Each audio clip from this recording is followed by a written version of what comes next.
ओम श्री गणेशाय नम नमस्कार बंधुगण आपण मानकु आम यूट्यूब चैनल को स्वागत। फ्रेंड्स आज भिडियो आम आपण मानकु कहबाकू जाउछु आपणक पई विशेष भावरे आगामी ए 2 दिन संपूर्ण स्थिति विषय रे जदि एठी विशेष रूप रे आम आपणकु कहबू तो आगामी 2 दिन रे किपरि रहिबो स्थिति किपरि आपणकर समय को प्लानिंग करिवे क्यों सब क्षेत्र रे आपणकु सावधानीता अवलंबन करबाकू पड़िबो क्यों सब क्षेत्र रे आपणकु लाभ प्राप्त हेबो आपणकर भाग्यर स्थिति किपरि रहिबो क्यारियर स्थिति किपरि रहिबो ए दिन विशेष भाव में आपणक पई किपरि रहिबो क्यों क्यों जिनिस रे आपणकु फायदा हेबो क्यों सब जिनिस रे आपणकु सावधानीता अवलंबन करबाकू पड़िबो आपणकर लव लाइफ किपरि रहिबो क्यारियर किपरि रहिबो बिजनेस आउ व्यापार किपरि रहिबो एवं स्वास्थ्यर महत्वपूर्ण इनफॉरमेशन मध्य कहिबू आउ वीडियो शेष रे आमे आपण माननकु उपाय विषय मध्य कहिबू जहाद्वारा आपण ए दिन को आहुरी अधिक शुभ आउ मंगलदायक करिपारिबे। आगको वीडियो आरंभ करबा पूर्वरु आमर आपणकु रिक्वेस्ट कि चैनल ले नुआ आसीथिले चैनल को सब्सक्राइब करंतु सांगरे नोटिफिकेशन बेल को ऑन करंतु जहाद्वारा समय समय रे सह नुआ नुआ वीडियो रो नोटिफिकेशन आपणक पाखरे पहुंची जिवो।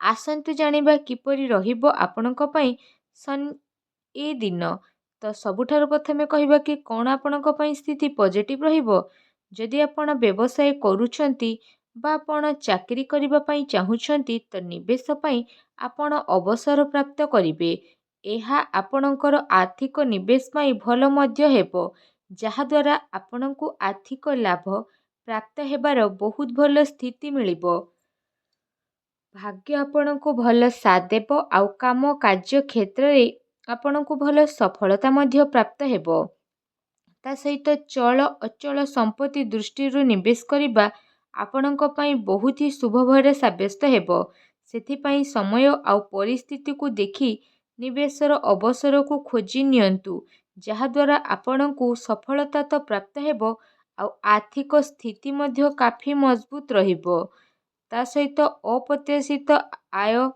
ता सहित प्रतिटी स्थिति आपणक पई भल रहिबो जहाद्वारा आपण कौनसी यात्रा स्थिति रे मध्य आगकू बढ़िबे आउ आपणक उद्देश्यर स्पष्ट विचार हेबो निज आखपाखर लोकंक पाखरे रुहंतु ता सहित निजर वरिष्ठ को प्रभावित करबा पई सज्जर निपुणता उपरे प्रयोग करंतु ता सहित विशेष भावरे पैसा रिलेटेड किछि रणनीति बनेबा पई एहा गोटे शानदार सब्यस्त हेबो आपणकर साथी सहयोगी आपणकर भल स्थिति को जानी नेबे रचनात्मक कार्यपति आपणकर रुचि रहिबो आउ ए अवसरर लाभ उठांतु ता सहित नुआ रूप रे आपण कार्य तो करिवे आउ नुआ स्थिति रे भी आपणकु बड़ धरणर परिवर्तन विशेष रूप रे देखिबा पई मिलिबो प्रतिटी स्थिति आपणक पई जेहेतु शुभ ही शुभ हेबो तो ए जिनिस को हातरु जीवाकू दियंतु नाही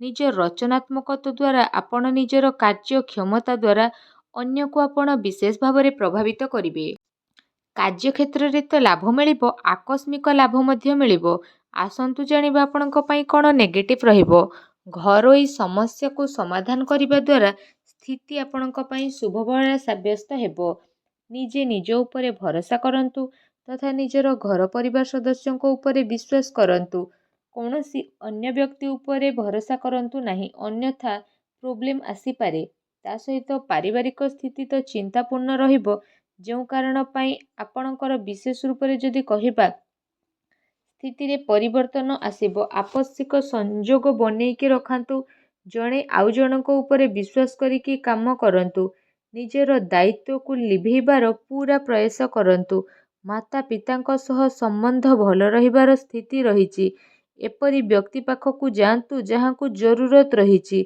जेमिति आपणकर भाई भौणी माता पिता एवं पड़ोशी एमानंकू शांति प्रदान करंतु ए समय सांसारिक आउ व्यवहारिक केन्द्र रे ध्यान केंद्रित करिबार नाही अर्थात निजर दृष्टिकोण को बदलैबा नुआ विचार को भाबिबार स्थिति आसीछि बहुत लोक आपणक ठारू बहुत सारा जिनिस मागिबे जहाद्वारा समय मल्टीटास्किंग रहिबो तो आपण एमिति किछि करंतु जहा करिबा दरकार अटे गोटे ଦୁଃଖ ଭରା ସ୍ଥିତି ଆପଣଙ୍କର ପରିବାରକୁ ପ୍ରଭାବିତ ମଧ୍ୟ କରିନେବ। ତେଣୁ ଆପଣ ସାବଧାନ ରୁହନ୍ତୁ। ଜରୁରୀ କାମକୁ ଆପଣ ବିଶେଷ ଭାବରେ କରିବା ପାଇଁ ଚେଷ୍ଟା କରନ୍ତୁ। ନକାରାତ୍ମକ ବିଚାର ଠାରୁ ଆପଣ ଦୂରେଇ ରୁହନ୍ତୁ, କାରଣ ଅଧିକାରୀଙ୍କ ସହ ବାଦବିବାଦ କରିବା ଠାରୁ ଦୂରେଇ ରୁହନ୍ତୁ। ଏହା ଆପଣଙ୍କ ପାଇଁ ଶୁଭ ରହିବ। ଆସନ୍ତୁ ଜାଣିବା ଆପଣଙ୍କର ଲଭ୍ ଲାଇଫ୍ କିପରି ରହିବ। ନିଜର ପ୍ରେମ ଜୀବନରେ ସମ୍ଭାଳିକି ଚାଲିବାର ଆବଶ୍ୟକତା ରହିଛି, କାରଣ ଛୋଟ କଥା ବଡ଼ ହୋଇପାରେ ଆଉ ତାର ପ୍ରଭାବ ଆପଣଙ୍କର ଲଭ୍ ଲାଇଫ୍ରେ ନକାରାତ୍ମକ ରୂପରେ ମଧ୍ୟ ଆସିପାରେ। ନିଜର ପ୍ରେମ ପାଇବା ପାଇଁ ଇଚ୍ଛା ତ ପୂରି ହେବ, ତା ସହିତ ଆପଣଙ୍କ ଜୀବନରେ ଏମିତି ଜଣେ ବ୍ୟକ୍ତି ଆସିବେ ଯିଏ ଆପଣଙ୍କୁ ବହୁତ ଭଲ ପାଇବେ ଆଉ ଆପଣଙ୍କୁ ସପୋର୍ଟ ମଧ୍ୟ ପ୍ରଦାନ କରିବେ। ତା ସହିତ ଆପଣଙ୍କର ପ୍ରେମ ଜୀବନ ପାଇଁ ଏ ଦିନ ବହୁତ ହି ଭଲ ସାବ୍ୟସ୍ତ ହେବାକୁ ଯାଉଛି। ଏ ଦିନର ଆପଣ ଅବଶ୍ୟ ହିଁ ଲାଭ ଉଠାନ୍ତୁ। ଆସନ୍ତୁ ଜାଣିବା ଆପଣଙ୍କର ବ୍ୟବସାୟ ଏବଂ କ୍ୟାରିୟର କିପରି ରହିବ। ବ୍ୟବସାୟିକ ଗତିବିଧି ତ ସଫଳ ହେବ, ଆଉ କାରବାରରେ ଧନଲାଭର ସ୍ଥିତି ମଧ୍ୟ ଆସିବ। ପ୍ରପର୍ଟି ଆଉ ସେୟାର ବଜାରରେ ନିବେଶ କରିବା ଲାଭଦାୟକ ହେବ। ଅନାବଶ୍ୟକ ଖର୍ଚ୍ଚ ଯେହେତୁ ରହିବ, ତେଣୁ ଆପଣଙ୍କୁ କଣ୍ଟ୍ରୋଲ କରିବାର ଆବଶ୍ୟକତା ରହିଛି। ବିଦ୍ୟାର୍ଥୀଙ୍କ ପାଇଁ ଯଦି କହିବା ତ ବିଦ୍ୟାର୍ଥୀଙ୍କ ପାଇଁ ଏ 2 ଦିନ ମିଲାଜୁଲା ରହିବ। ଆପଣଙ୍କ ପାଇଁ ଯଦି ବ୍ୟାପାର ରିଲେଟେଡ୍ ସ୍ଥିତି କହିବା ତ ବ୍ୟାପାର ରିଲେଟେଡ୍ କୌଣସି ଯାତ୍ରାକୁ ଯାଇପାରନ୍ତି। କୋର୍ଟ କଚେରୀ ସମ୍ବନ୍ଧିତ କୌଣସି ଭଲ ଖୁସି ଖବର ମଧ୍ୟ ଆପଣଙ୍କୁ ପ୍ରାପ୍ତ ହେବ। ତା ସହିତ ଯେଉଁମାନେ ସରକାରୀ କ୍ଷେତ୍ରରେ ଚାକିରି କରିଛନ୍ତି ତ ସେମାନଙ୍କୁ ଶୀଘ୍ର ହିଁ ସରକାରୀ ବାହନ ଅର୍ଥାତ୍ ମକାନ ସୁଖ ମିଳିବ। ଆପଣଙ୍କର ଆମଦାନୀରେ ଆଚ୍ଛା ଖାସା ଲାଭ ଆପଣଙ୍କୁ ଆଗକୁ ଆସୁଥିବା ଟାଇମରେ ମିଳି ମଧ୍ୟ ଯିବ। ସମୟ ଆପଣଙ୍କର ବହୁତ ଭଲ ରହିବ। ତା ସହିତ ସରକାରୀ କ୍ଷେତ୍ରରେ କାଫି ଫାଇଦା ହିଁ ଫାଇଦା ପ୍ରାପ୍ତ ହେବ। ନିଜର କାର୍ଯ୍ୟ ପାଇଁ ଆପଣ ସ୍ୱୟଂ ଉପରେ ନିର୍ଭର କରନ୍ତୁ, ଅନ୍ୟ ଉପରେ ନିର୍ଭର କରନ୍ତୁ ନାହିଁ। ବେରୋଜଗାରଙ୍କୁ ରୋଜଗାର ମଧ୍ୟ ପ୍ରାପ୍ତ ହେବ। ତା ସହିତ ବ୍ୟାପାରରେ ମଧ୍ୟ ଆପଣଙ୍କୁ ଲାଭ ମିଳିବ। ଅନାବଶ୍ୟକ ଖର୍ଚ୍ଚ ଯେହେତୁ ଅଛି, ତେଣୁ ଆପଣ ସାବଧାନ ରୁହନ୍ତୁ। ସ୍ୱାସ୍ଥ୍ୟ ବିଷୟରେ ଯଦି କହିବା ତ ଆପଣଙ୍କୁ କୌଣସି ସ୍ୱାସ୍ଥ୍ୟ ସମ୍ବନ୍ଧିତ ଗମ୍ଭୀର ସମସ୍ୟାର ସାମ୍ନା କରିବା ପାଇଁ ପଡ଼ିପାରେ। ତା ସହିତ ସ୍ୱାସ୍ଥ୍ୟ ସମ୍ବନ୍ଧିତ ସମସ୍ୟା ଉତ୍ପନ୍ନ ହେବା ପୂର୍ବରୁ ଆପଣ ଉପଚାର କରି ନିଅନ୍ତୁ, ଯାହାଦ୍ୱାରା ସମୟ ଥାଉ ଥାଉ କୌଣସି ବଡ଼ ସ୍ଥିତିକୁ ଆପଣ ଅଟକେଇ ପାରିବେ। ସାବଧାନ ରୁହନ୍ତୁ। ସେଥିପାଇଁ ଆପଣ ନିଜର ଖାଦ୍ୟପେୟରେ ବିଶେଷ ରୂପରେ ସାବଧାନ ହୁଅନ୍ତୁ।